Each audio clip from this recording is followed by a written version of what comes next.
өглөөний мэнд өнөөдөртөө хамт байцгаая. За ингээ өглөө өндөг идчихээд шууд аяа тавгаа угаасан. Аяа тавгаа угааж захтай амар урт бичлэг байсан болохоор би ингээд ярих юм олдохгүй байна. Яв зөндөөл байгаа л да. Ингээд нэг хариулын тав бариад байгаа нүрөөгөө Рапунцель гэж жоохон төсөөлж тэнэгцсэн байгаа.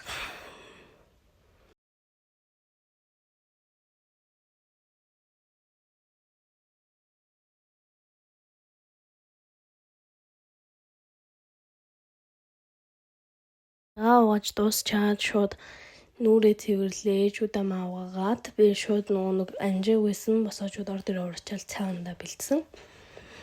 Тэгээд нүр гараа угааж чудаа маагаад тэгээд шууд араас нь маск тавья гэж байгаа. За болий дөө.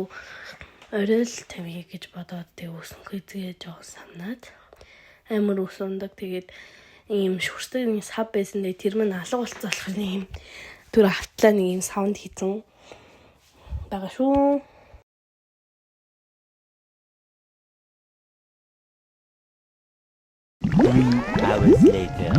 Тэгээд дүүгийнхэн хувцыг угаасан.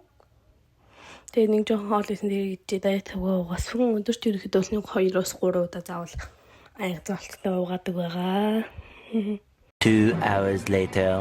За өнөөдөр хөмшлөгтэй хамт байсан баярлалаа. Баяртай маргааш уулзъя.